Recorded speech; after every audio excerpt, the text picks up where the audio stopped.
Good afternoon. My name is Jim Simons, and it's my pleasure to welcome you to our weekly Convocation and the theme for this year of Living into Hope. So we're in the month of February.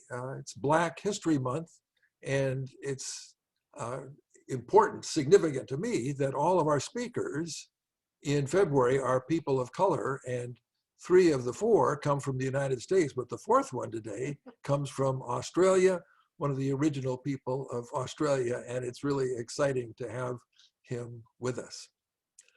Our scripture today is from the Sermon on the Mount in Matthew 6, verses 26 to 29. Therefore, I tell you, do not worry about your life, what you will eat or what you will drink, or about your body, what you will wear. Is not life more than food, and the body more than clothing? Look at the birds of the air. They neither sow nor reap nor gather into barns, and yet your heavenly Father feeds them. Are you not of more value than they? And can any of you, by worrying, add a single hour to your span of life? And why do you worry about clothing? Consider the lilies of the field, how they grow. They neither toil nor spin, yet I tell you, even Solomon in all his glory was not clothed like one of these. This is the word of the Lord. Thanks be to God. So Jesus chooses an identity in this scripture, and his identity is the world of nature, the natural order. He's identifying with the lilies of the field and their beauty. And it's significant to me what he does not identify with in this scripture, because he says that Solomon is the one whom he does not identify with. And what does Solomon represent? Solomon's the political leader, the political order. He's the king. Solomon is the richest person in all of Israel. So he's not identifying with wealth. He does not even identify with the religious establishment, the order of religion, with the temple which he built. He was the first one to build a temple, and the whole sacrificial system. Jesus often was a critic of that sacrificial system. But Jesus identifies with the natural order. And when we look at original people around the world, this is what is true in virtually every case, certainly in Australia and in the United States. And so for our prayer today, I would like to lead us in a prayer from the Sioux Nation, the original people of the United States. Please join me in prayer.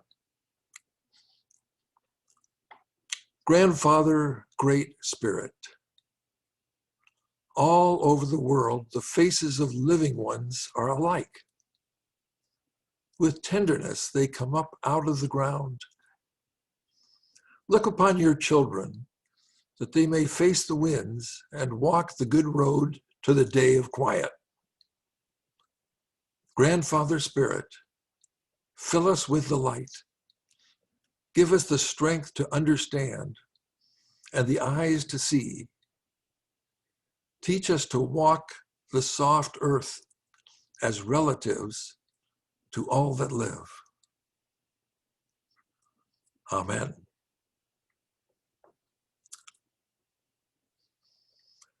It was just 1.5 years ago that Patty and I, traveling with our friends Neil and Alison Brown from New Zealand, traveling in Australia, got to the Northern Territory and to Kakadu National Park. And our second day in that park, our guide was Trevor Wie. Now that park has been set aside to live out the possibilities of the original people of Australia. And you go to a national park like that and you have a guide, you expect to have a nice travelogue and he'll tell a few jokes and be entertaining. That's not what we got from Trevor. Trevor confronted us with a whole new way of looking at life. Trevor talked to us about the difference between Western civilization, which in many ways is failing, and his way of life, which goes back tens of thousands of years, and a way of life that has provided for his people over those years, a way of life that is truly meaningful and connected, people connected to each other and to the natural order. So I was so impressed with Trevor and his knowledge, not only of his tradition, but of Western civilization. And I asked him, Trevor, where did you go to school? Where did you go to university to learn all of this? He said, my school is planet Earth and listening to the elders and a lot of reading. And I thought, wow, that's really something. And so immediately I asked him if I could arrange it, could he come to the United States and talk to people in the United States? We need to hear him. And he said he'd love to come. And of course, now with the possibilities of Zoom, we're able to do that. And it's such a delight to welcome Trevor. One of the things he's involved in, he's writing a book on rock art, the art that goes back, again, 20,000, 30,000 years in Australia. And he's written a children's book. And it's such a delight to welcome to our convocation, Trevor Wie. Trevor.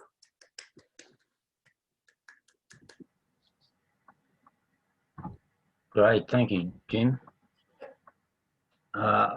What an excellent introduction. Particularly the sorry, I've just got to switch something off here.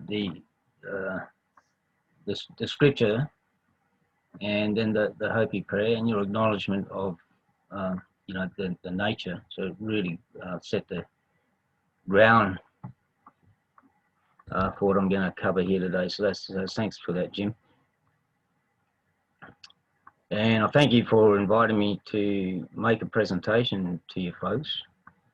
As Jim said, we've had a number of conversations with himself and Patty. So basically, there's going to be a lot to cover today and might raise more questions than answers. But firstly, I just want to acknowledge and respect. Respect means to look at again the knowledge keepers that have safeguarded important values and knowledge systems for the well-being of human beingness and the ancestors in general in country to you.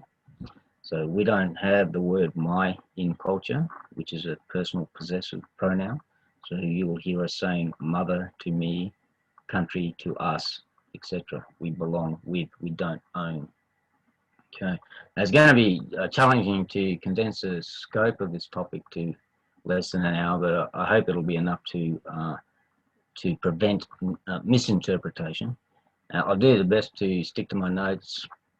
I usually don't use notes, but because such a small window, I'm using notes.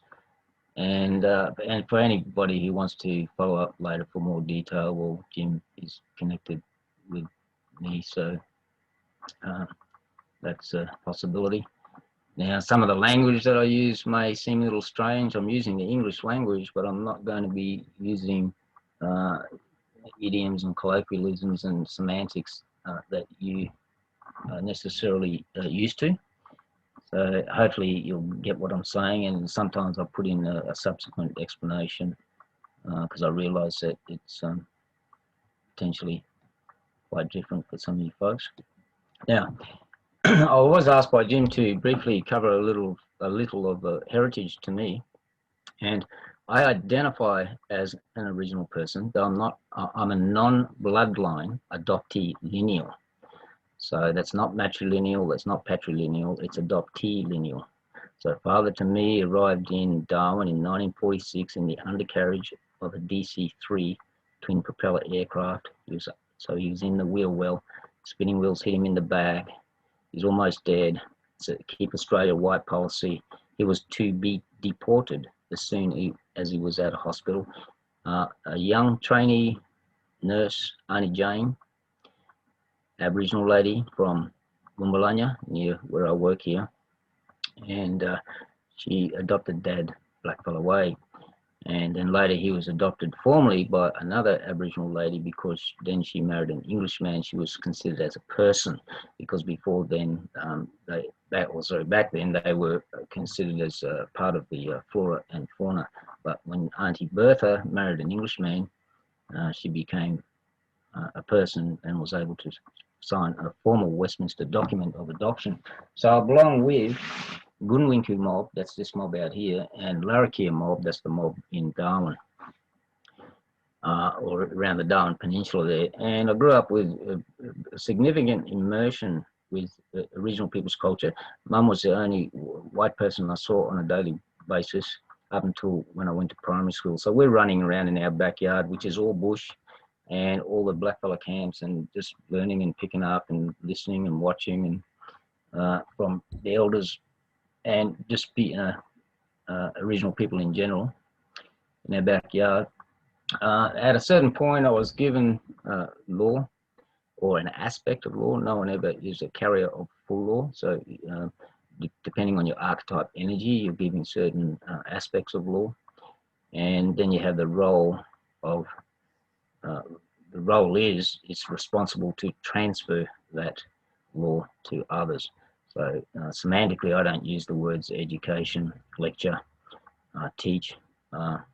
They're all parts of indoctrination systems, and I had to find a expression that adequately described what Aboriginal people do, and so we call it knowledge transfer, or that's how I refer to it now. And so the knowledge is transferred. If you get it, you get it. If you don't, you don't. But the knowledge is based on law. So then if you break law, there are harsh punishments. So you want to make sure you get it. That's how it works. And I also have a background in early childcare, which is fantastic, because it's just magic working with little spirits when they first come in. You know, they already know everything, but they got to relearn it in the now. So the subject here is natural law and the Aboriginal people's social psychology system. So I've just got to flick between screens here. That was just an introduction. At the end, I'll be coming back to that. If I get to the end, you are free to be you, resetting the memory field. That will make more clarity as we go on. So it's natural law in the Aboriginal people's psychology system.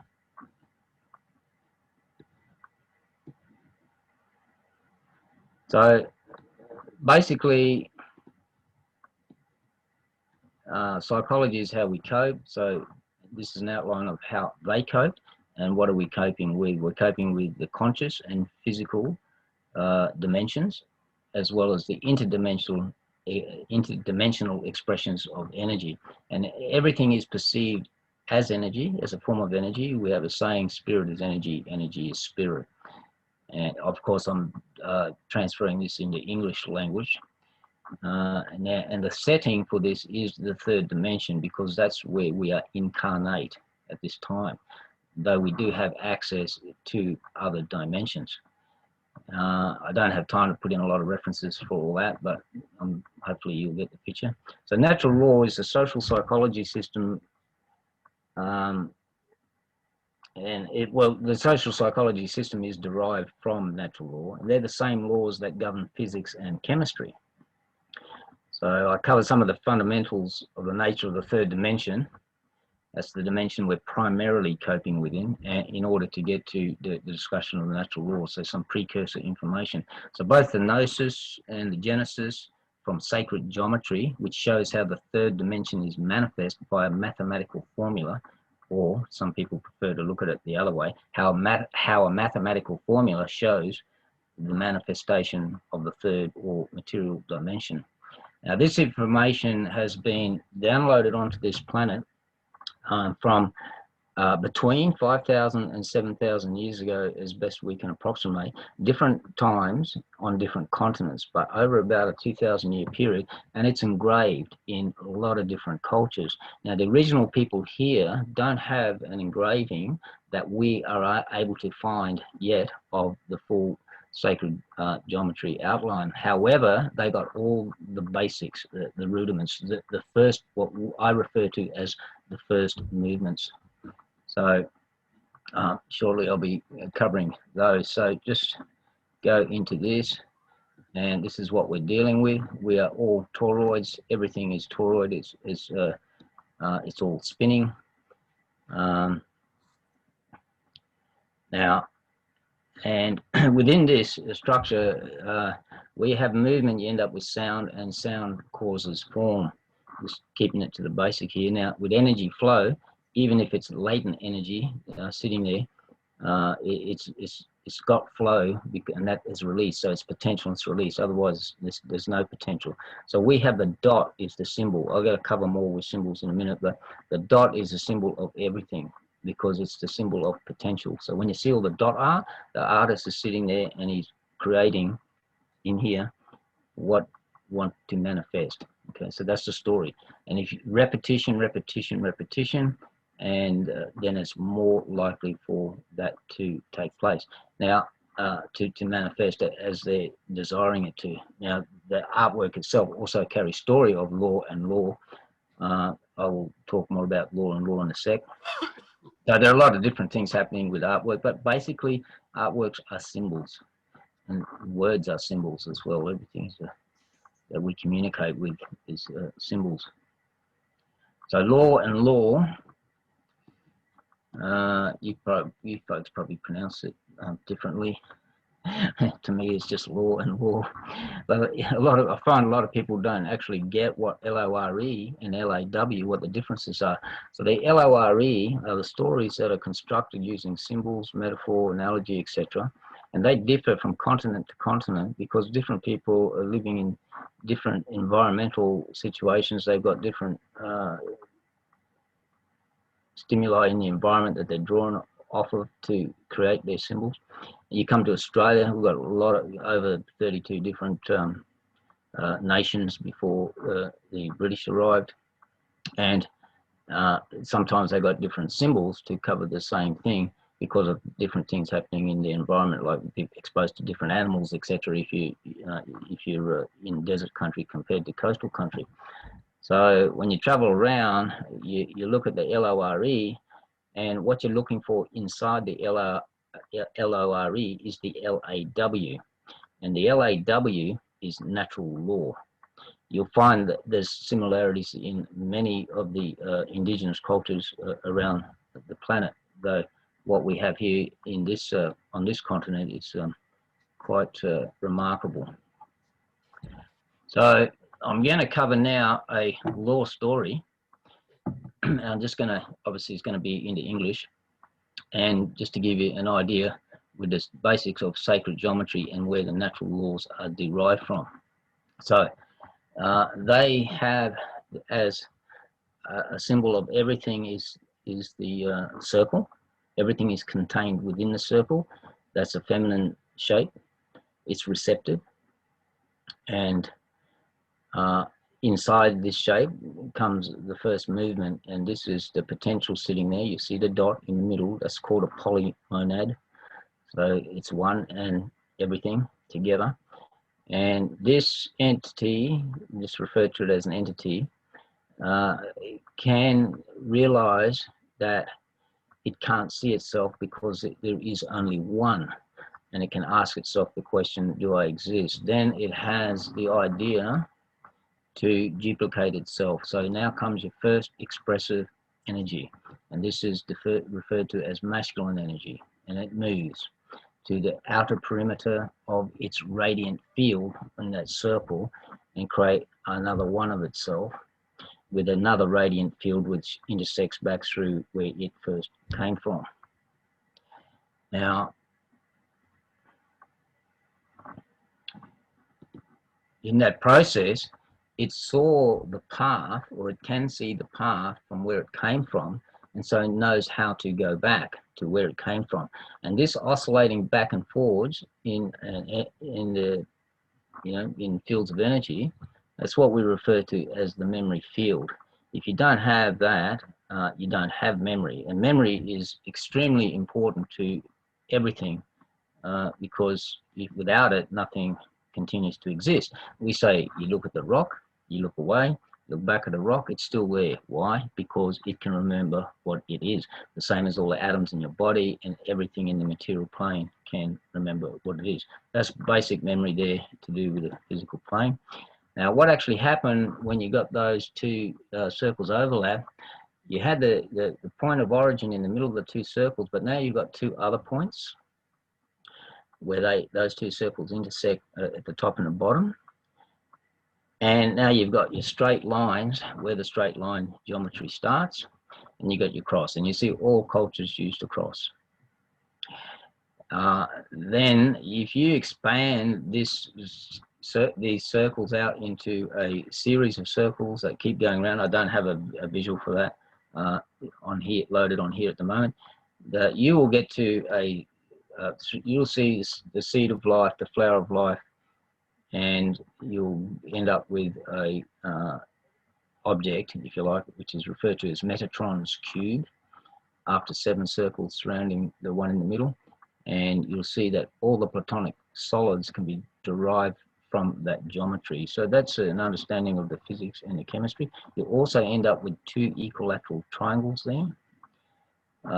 And that's the very basis. So with the original people here, they got all of that in their artwork going back tens of thousands of years. So, and on the rest of the planet, we see the sacred geometry between 5,000 and 7,000 years ago.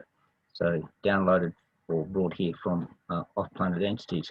The original people were influenced by off-planet entities as well. We have the Seven Sisters story throughout Australia, told in different ways, but essentially that's about the Pleiades and the Palladians.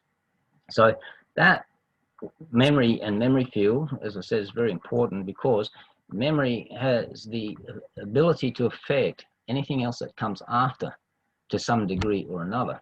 So if you're putting your conscious intent, which is a vibration, down into the memory field of the earth, and you're doing that enough time, you're going to affect something else that come after, okay? Because that's like a signal, and humans are a machine that reads the signal, and I'm going to cover a little bit more about this in a moment.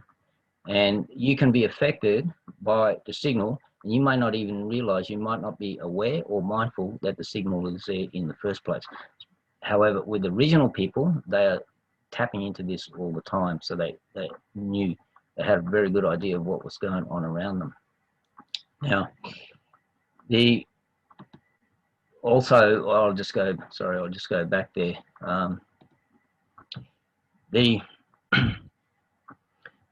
The business there where the first movement was made, and the Western system was looking at that, and they were trying to interpret it, and they're asking basic questions which come out of you know, all the ancient philosophies and things. Was there a need or was there a desire?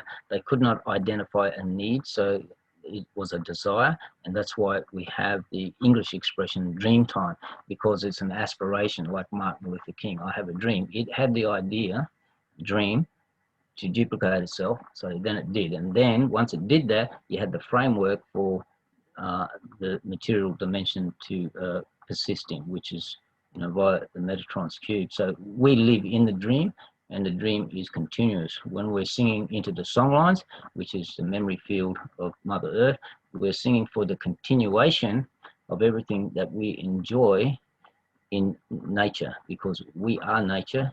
Country is us, we are country. And we've got to keep singing for it, because if the rock disappears, then so do we. So we're singing for the continuance of this beingness in this third dimensional plane. It's a lot more complex than that, but I'm doing my best to keep this as simple as possible for time. Now, I'll go through, I'll just leave that one up there for a minute, but I'll go through natural law the principles.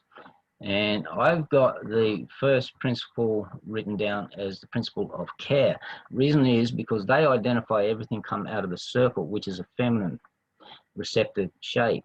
And so the maternal instinct is care, and nothing else matters really. Now, where do you get the attitude of care? Well, it's actually got to be formed within the state of consciousness.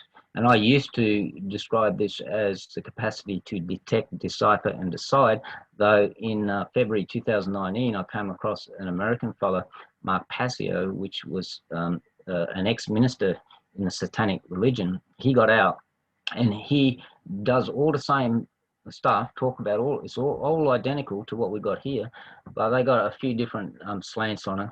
And actually, he used the word mentalism, and so it's a lot quicker to say that, so mentalism. So that's one of the laws, or the principles is mentalism. And then the first attitude within that is care.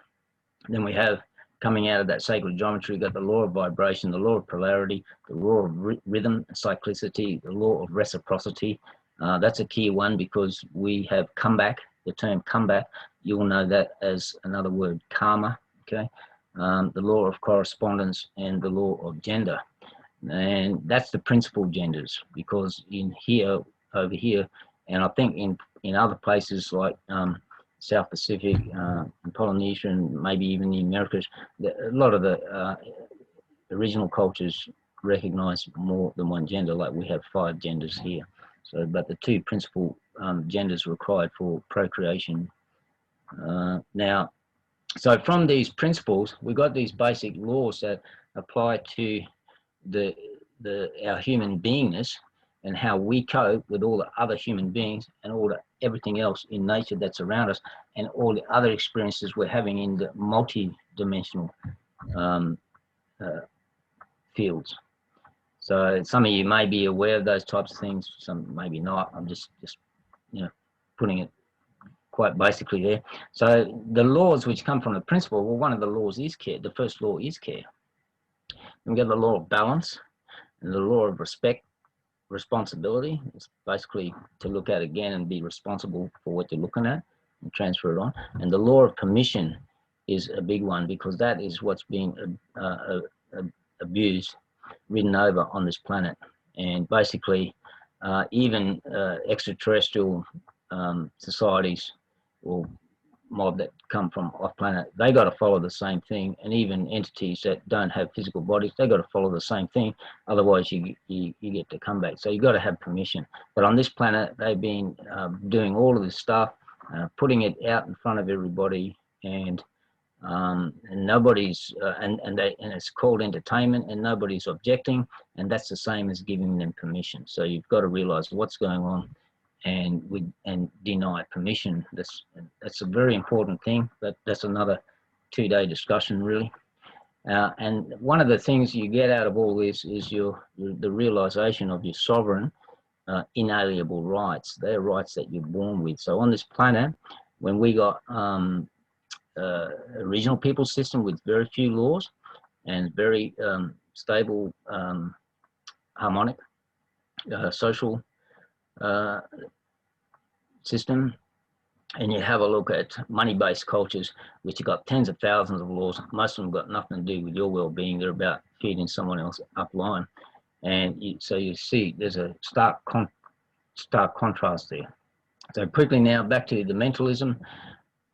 The syncretic diacratic, what's happening here is the syncretic mind is the heart mind, and it actually it sends heaps of signals to the brain, which is hardware, and then the other mind is processing all that, and that's the secondary mind. And a lot of that is the diacratic mind, which is based on the reptilian cortex, let alone one of the lobes themselves.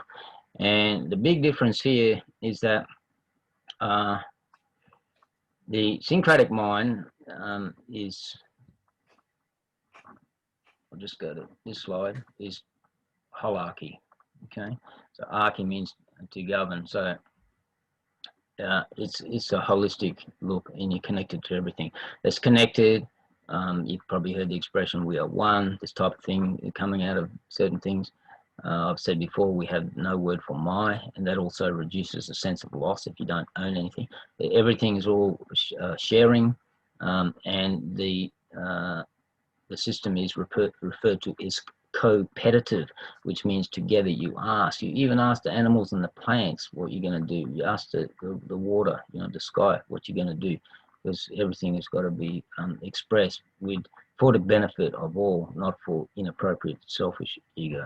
So the currency that is used here, because when energy flow, that's a current, and the currency that is used here is love. You see, it goes, but it stays at the same time. You look at the hierarchical systems, they're based on disconnection, separation, us and them, fear, and competition, which competition means to take without asking. And that's the same as stealing, which is against, one of the laws. And the energy flow there, well, they're using money, and that's basically create a have and have not, the us and them and everything else that come out of it. So you see all the system from Enki and Enlil, which are the pre-Adamites. They left the demigods, which means half gods. They were the race that was created between the off-planet mob interbreeding with the humans, and they left them with three what I refer to as inappropriate rigid pyramid hierarchies to govern their robots, so to speak, just robots, okay? Their workers, if you like, and they were government, religion, and corporation. And when you have a look at the satanic religion, and even in America at Bohemian Grove, they practice the cremation of care. So they know what they're doing. They're suppressing the feminine. And you see those three rigid pyramid hierarchies throughout the past, they're all male dominated, because that's what they've been doing, suppressing the feminine.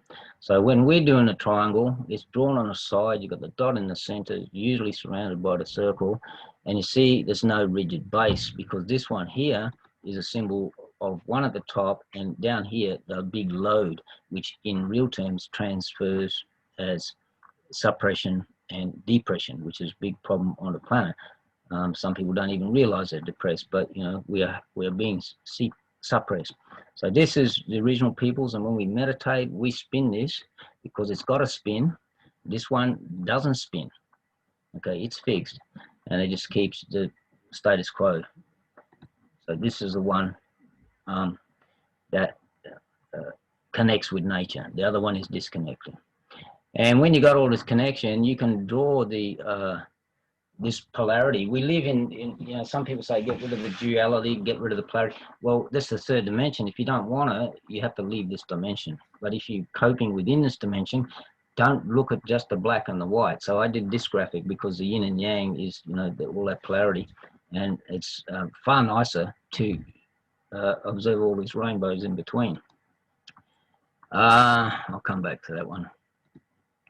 So there we have those two overlapping circles, and you can see the Vesica Pisces there in the middle. That shape is used by many different cultures, including the inappropriate, maligned systems, the pyramid hierarchies. And the reason is because there's a lot of power in that. And without going to too much detail, when you realize that when you spell a word, or in context, if you cast a spell, it's the same thing. So sound causes form, and you keep saying it, and you make it easy to manifest. But what happens is that you got 1, 2, and a 3, and then you got the 4, and then where do you get the 5, which is the manifestation? You need the 3, 4, and 5 stacked over the top of one another in the middle. Okay, now that because if you know how to run energy and you know what you're doing with vibrations, that's how you can manifest things. So that's or contribute to the manifestation of certain outcomes. So anyway, that's just a quick outline of that, just to give you an idea that all this stuff with the geometry and everything is important, because it is the nature of how everything that works. And when I do this with young kids and I show them physical energy stuff, how to levitate someone, with your fingers, and they're quite incredulous. And I'm saying, well, okay, no one ever told you that you could do that. Now you're seeing something that, you know, that no one will ever teach you in a school. If you know now you can do that much with your physical energy, imagine what you can do with your conscious energy. So that's a big thing for young people, get them, you know, real young, to help them become aware and mindful of how powerful this conscious process is. All right, so we go back to care. I think I've pretty much covered a lot there, but I'm just going to read here quickly because it's easier for me to keep track. The three primary issues for the success of their social psychology system is that, well, firstly, they acknowledged and abided by natural law in the forming of their social laws and in their understanding of what moral and ethical behaviour actually is. And secondly, they understood the importance of sovereignty within unity and developed a personal dreaming system that enabled the individual to discover as much as possible about the self and the group roles. And thirdly, they scaffolded the full range of sensibilities from childbirth, thereby producing a highly psychic societies, both aware and mindful of both the conscious and physical energies accounted within a multi-dimensional reality. So that personal dreaming, I actually looked at the Western system when they talk about the subconscious, and when I was looking at all this stuff, I renamed it for the original people as the sun conscious, because it's illuminated. When you look, when you are brought up to be continually self-reflective and looking within, you're illuminating that. So if you have an issue that you don't like, you suppress it behind a wall or below a floor, just as symbols, and that's what's referred to as subconscious. But if it's not suppressed, then it's not sub. Okay, it's sun, it's illuminated, and you know what you have to deal with. So that whole system of personal dreaming is about identifying your archetype energy, knowing that you have certain challenges that are likely to come into your life because of your archetype energy, but the stories that you carry for that are the ones to help you face those challenges. And the idea is to face them as quick as possible, because if you don't, things just build up and up and up and can get out of control. So when you got the majority, I wouldn't say all, but the majority of the individuals with the right mental framework, practicing the same outlook with worldviews, and it's harmonic, you don't hurt someone else because the other person is you. We can't really identify that they had wars here until the frontier wars when the Europeans arrived. They had battles, and a lot of them are described as mock battles, where they stand at the range of their spears, predetermined signal, throw, then run, because they don't want to hurt the other mob. So that's like saying we agree to disagree, and this is the boundary. So that's their ways of coping there. Someone better give me an idea how much time I got, but anyway. So where there's a greater moral function within a society, there's greater freedom and greater wholesomeness.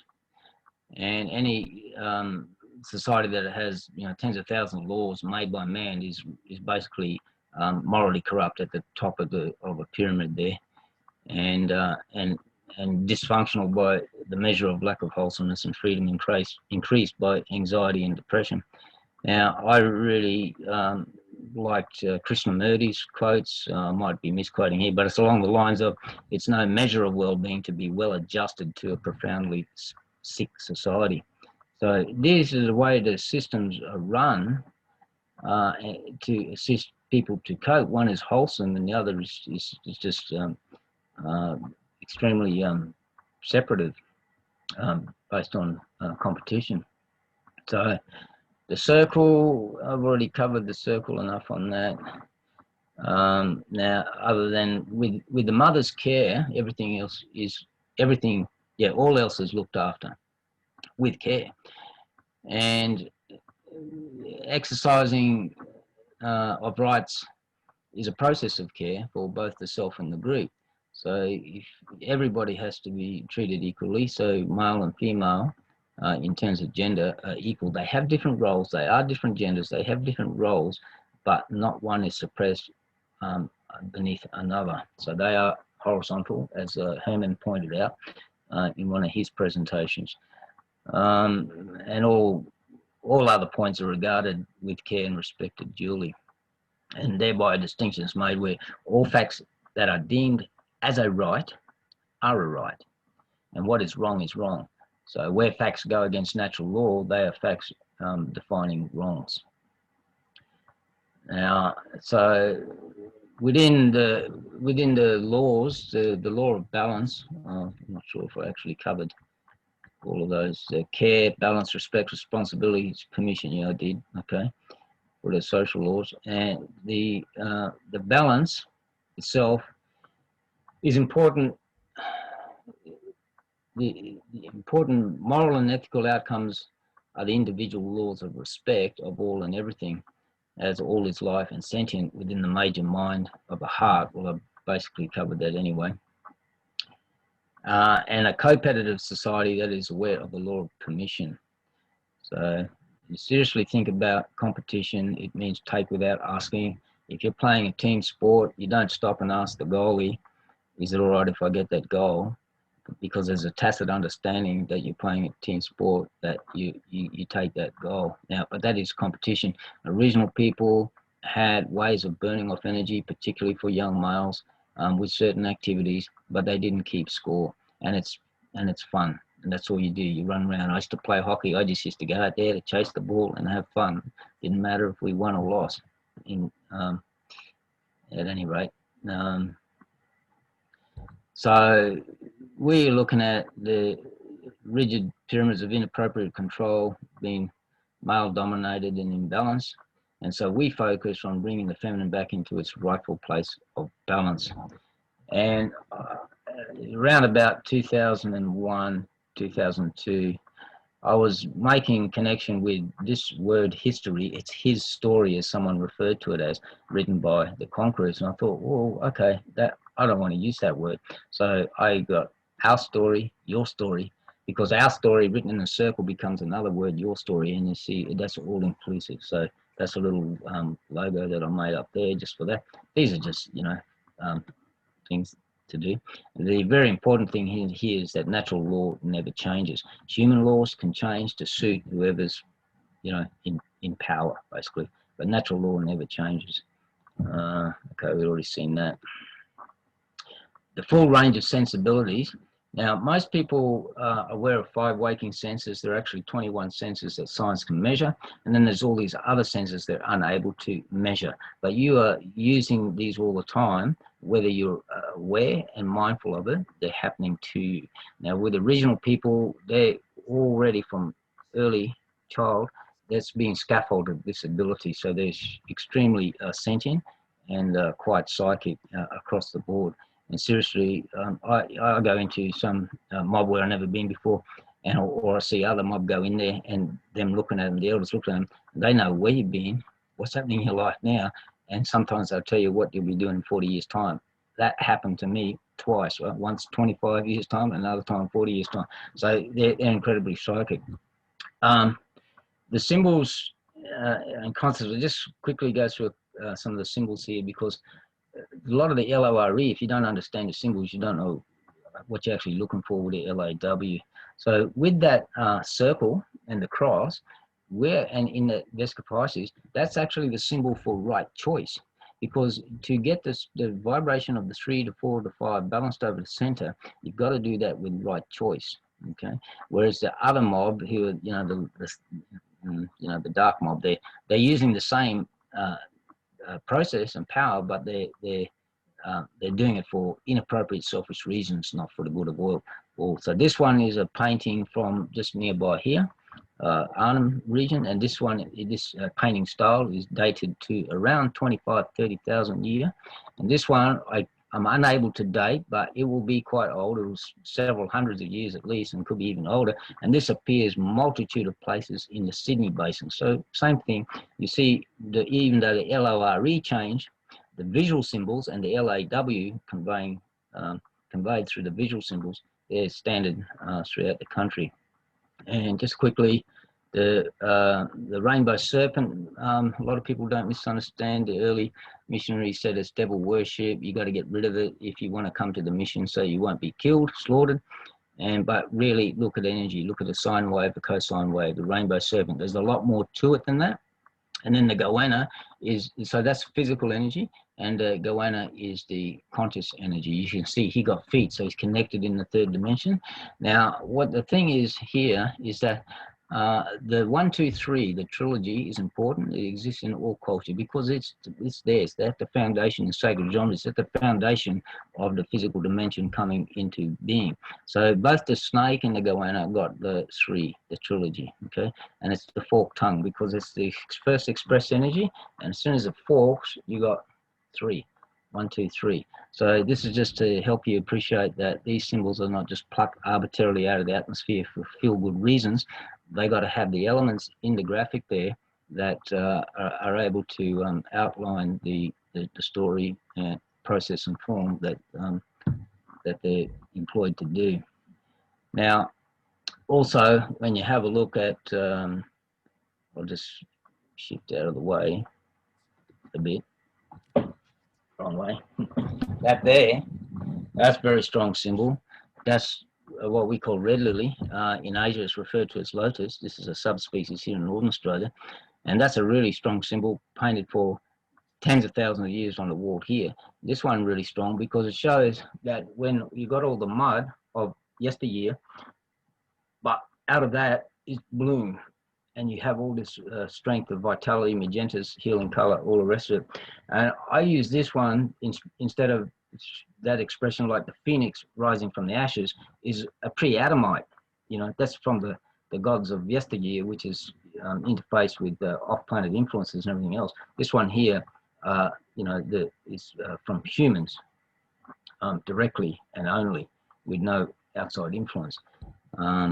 The guys that started the Out of Africa theory, about 8, 9 years later, they came back and said they got it wrong, but Western media won't cover that. There's too much money tied up into it, up within it, within the institutions, etc. And basically, we know that the Aboriginal DNA is different to the other humanoids created in the Northern Hemisphere. The original people here are quite likely, I fraternise with quite a few people doing research in these areas, they're quite likely to be descendants or interbred descendants with the Lemurians, which were of the Pacific region, but they were here for at least 70 to 80,000 years. We've got sites going back that far, you know, with painting as well, and that can be dated fairly accurately.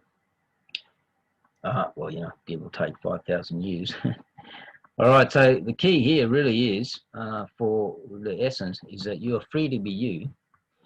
And because within the confines, if you like, of the morals and ethics of natural law, and if you follow the law, then you can be as creative as you like, and that's basically it, and no one else is telling you what to do. If someone is sort of acting a bit weird, everybody knows, and they just look, but they don't get involved. We were brought up with this expression, it's all just business, just watch that fella. The minute you chase that fella, you might get other business you didn't want. So basically, we mind our own business, we watch the others. It doesn't mean that we condone them, but if they get step too far out of line, well, then the elders or the law keepers step in and set the thing straight. But usually it's sorted out, you know, while you're still young, before you get to initiation, which takes place at puberty or just after. And that's where you're really learning the stuff. And then after that, if you break law, you're going to get punished. Before that, you're never punished. Children are never punished. They're allowed to explore. And I use the same process with daughter to me, and you know, she could make you a hot cup of tea climbing up on the kitchen bench at just over 2 years of age. No problem at all, because around the bush, you're going to be having little kids around campfires. They got to know how to deal with stuff, and stopping them from having experiences, but all the while being observant to do your best to make sure there's no accident occurring. But anyway, you got to explore and to learn. So natural law, basically be in the heart, stay in the heart, and you're free to be you, and that you have sovereign inalienable rights, regardless of what you think is making the decision for you. And I can tell you, you might just think it's my opinion, but There's a lot of stuff on this planet that ain't right. Decisions made for not right reasons at all. So I don't know. I just sort of quickly raced through all that and really don't know how the time's going. So I don't know. Back to you, Jim and Lindsay. Hi, everybody. So if you have any questions for Trevor, go ahead and either unmute yourself and just jump right in, or you can always put it in the chat box and I will read it aloud as well. I'm interested, Trevor, in a couple of values that you've raised. One is the fact that competition in sports is not highly regarded. That Put us on, right? No, that the competition in sports is not highly regarded.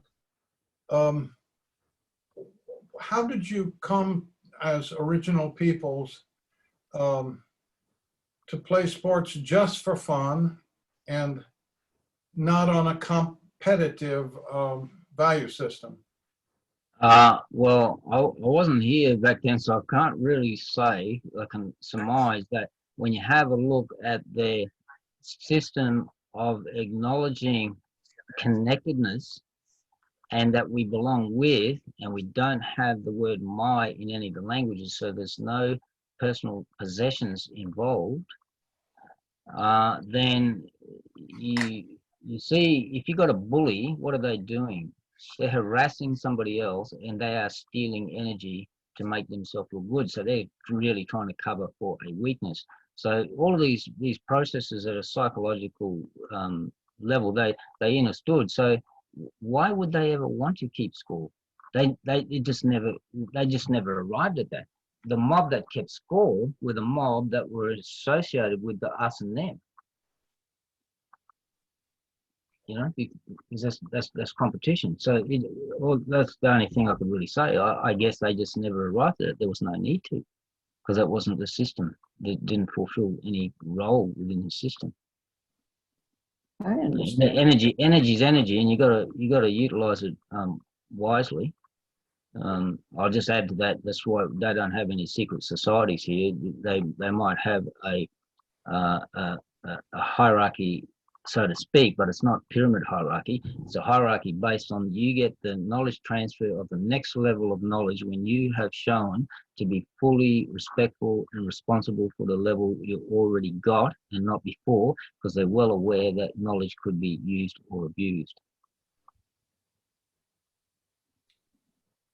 Thank you for that. And just to follow up on another thing that I'm fascinated about your presentation is you testify that a lot of original peoples have psychic gifts.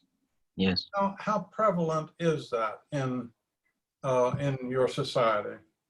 Okay. Well, today it's nowhere near the same level as the yesteryear. And the reason is because the children are being brought up differently. They're being brought up with the influence of, radio, TV, Hollywood, all this, and that is full of attractive distractors and distractive attractives. And that's taking your mental process somewhere where you're not being. It's not into full awareness and full mindfulness of beingness. And so a lot of them are just not being raised with the, you got to appreciate, similar to what happened in America, these mob were separated, children from adults, and different mob mixed up with different mob all over the country. Desert mob sent to saltwater country, saltwater mob sent to desert country, mixing up with everything else. That's a recipe to break down culture. So the knowledge transfer and the skills has been lost to a large degree. But I grew up in the 60s, and most of them mob that I'm referring to that I was influenced by, they were full traditional mob living on the outskirts of Darwin. And you still got all elders now, and people my age and a little older as well, those that are still alive. We know the old system. That's why I worked in early childcare, and I started writing children's books. But I'm taking this and putting it back into a process where people can access the knowledge and do their best to, well, you know, once you got the knowledge, you can do whatever you want with it, but hopefully it'll influence somebody or some folks to, you know, strive to be more wholesome rather than just a part of what and who you really are. Practical. So to answer the question, these days with the younger generation, not so great. Although there are quite a few, but in the past, just about everybody. You know, I was 6 years of age when I first was conscious of my sentience. So I went through an awareness, mindfulness, consciousness process. And once I actually got that, and I do workshops with people, so everyone has the capacity to do it. I do workshops in Europe, in down south here, and people come, and usually within 10, 15 minutes, people go, oh gosh, I felt that all my life, but I didn't know what it was. You know? Your body is a sensor, your whole body. If you say trust your gut, you're actually setting your mind up to ignore the rest of your body. I know it's just an expression, but you should trust your whole body, and everybody's body responds differently to stimuli. Okay, so we're talking about vibrations, whether they're conscious vibrations or physical vibrations, and all vibration got the capacity to affect another vibratory to some degree or another. But your body is a sensor, and you can pick up this stuff. I lived for a number of years in Southern Africa with a native people, the Shona people of Zimbabwe. And I was thinking of, as you spoke, about the way that the values and culture was transmitted to the children. It was largely in the form of story. Mm-hmm. Your presentation has been highly abstract, and we've struggled to keep up with it. But how do the original people in Australia convey the values in the terms you've used or in story? No, okay, Tom. I did infer there somewhere there that if I'm using the stories, the original stories from here, one, I don't have right to do it all because you carry certain knowledge and you have the right, your role and responsibility to carry that knowledge. Another person's knowledge that they carry, you don't cross the boundaries there. But the most important point I made is that if you don't understand the symbols, what's the point of telling the story? And that's the reason when I do the children's book, I've got the children's story, and then after the story, I've got 3 adult support sections. And the first section covers the interesting and scientific facts about the creatures in the story. The second covers the energetic constructs in the story, whether they're conscious or physical energy. And the third section covers the attitudes in the stories, you know, from a coping point of view. So, you know, and I've been to Europe and people say, oh, you know, why don't you tell a story? If I told a story, I'd be walking out and everyone's going, oh, that's a lovely Aboriginal story, but they wouldn't have got it. I know, because I hear that so many times in Australia. They walk past interpretive boards, oh, that's a lovely Aboriginal story. They just don't know what they're being told. So I have put the abstract there because the diacratic mind, generally, Western mind focuses on all that stuff, which is not everybody, you know, there's the aspect of you that loves to hear a story. I can tell you heaps of stories, ask Jim and Patty, but anyway, you know, that process there was, you know, a clinical outline of to explain how and why their system was so harmonic and balanced, because the observance of natural law informing their social psychology system. Am I on? Okay, thank you. Trevor, thank you very, very much. A lot of good information, new information, and a way of looking at the world. But I want to ask a historical question of sorts. What is the status of the original peoples right now in Australia? I mean, it's a big question. It's like asking what's the status of the originals here in the United States and all the chaos and everything, all that. But how would you describe the present setting for the original people in Australia right now, the challenges, and are they going to make it or are they going to be wiped out? Okay, firstly, generalizations can not necessarily be a good thing. We treat everybody as an individual. So there's so many different individuals that make up what we're referring to as the original peoples and all their descendants, be they, you know, mixed blood, mixed race these days. And you're going to get a whole lot of different sentiments there of how people are coping, or whether, you know, I meet mob that have got full-on chip on their shoulder and they just got the hate, and other mob that say. But what I'd like to say is that there are several elders that publicly, you know, like on YouTube and that, they say it all began here and it's all going to end here. And they refer to this issue that they are the longest continuously surviving social group known to humans at this time. You know, you're seeing all these other mob come and go while the original people were here and still going.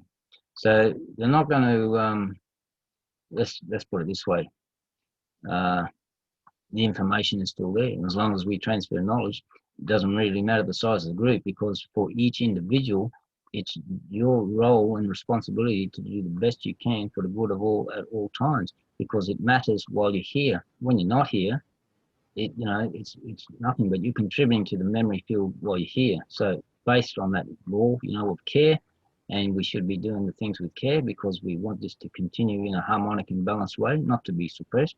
And so, you know, there's a lot of different mob out there with different levels of awareness, mindfulness, consciousness on all this issue. But in general, it's the same anywhere on this planet. You don't have to belong to a culture here. You folks over there do what you do, and each one of you know what is morally right. You know, and so you do your best to transfer that knowledge to others, and it's just the way it goes. Okay, so 3 questions pending in the chat. We have, what is the source of that basic energy? Next question is, what would be the view of eating meat? Is there a place for killing? And the third is, how would you explain the intention of initiation?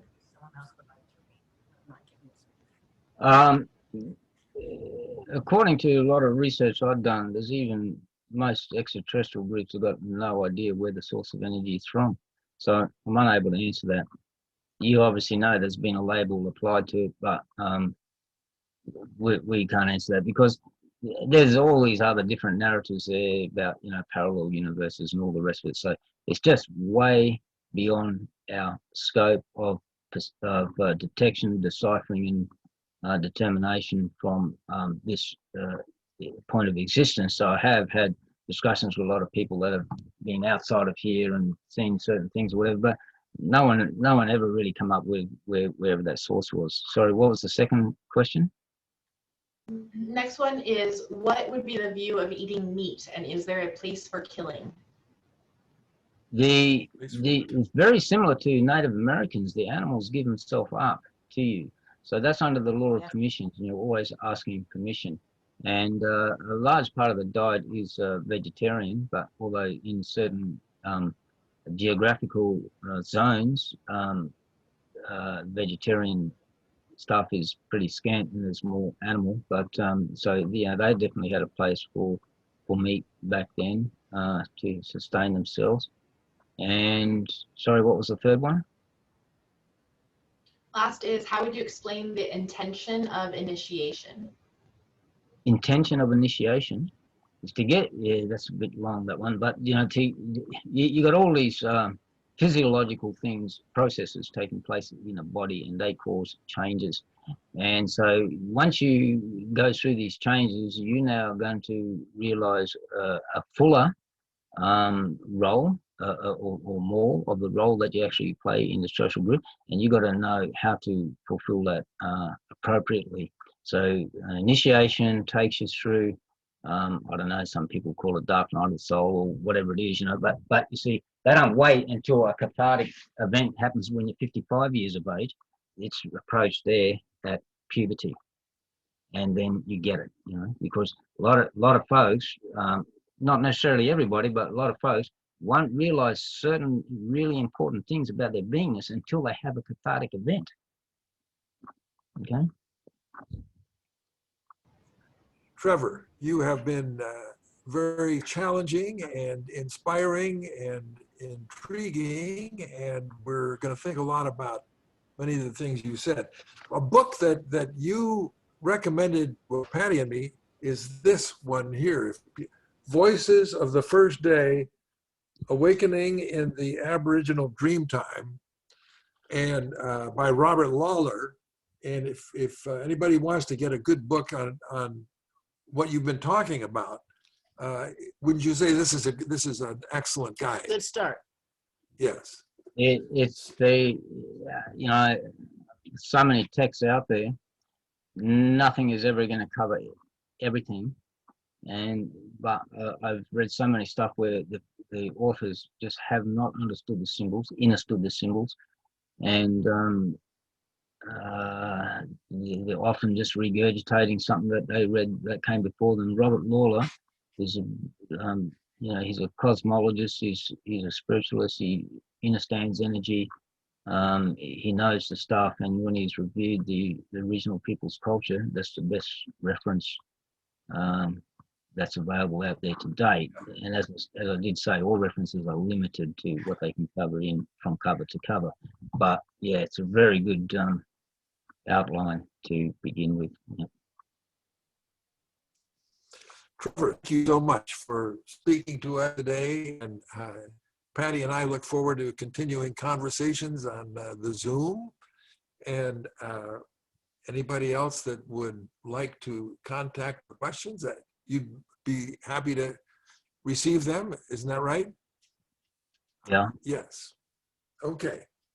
You can give So, my email. The It might time take me- difference is interesting. We're starting to get really busy now because the rains are coming, the Magellan's up. We're going to start operating next week, so I'm just going to be, you know, sweating like crazy and really knackered by the time I'm home every day. But, you know, if it takes me 2 weeks to answer your email, please just, you know, yeah, I'll get there. All right. Okay. Very good. Thank you so much. We appreciate You're welcome. And thank you very much, everybody, for having me to present to you today. And, you know, because the storyteller is nothing without an audience, even though I was clinical approach and not stories. it. All right. So next week, tune in to our convocation. Our speaker will be Michael Abels, a film musician, and he will talk about his music, the films he has scored, the creative impulse, and the message. And he's done the music for 2 highly acclaimed films, Get Out and Us. So join us next Thursday at 4 p.m. for Michael Abels. Thank you for being part of this convocation.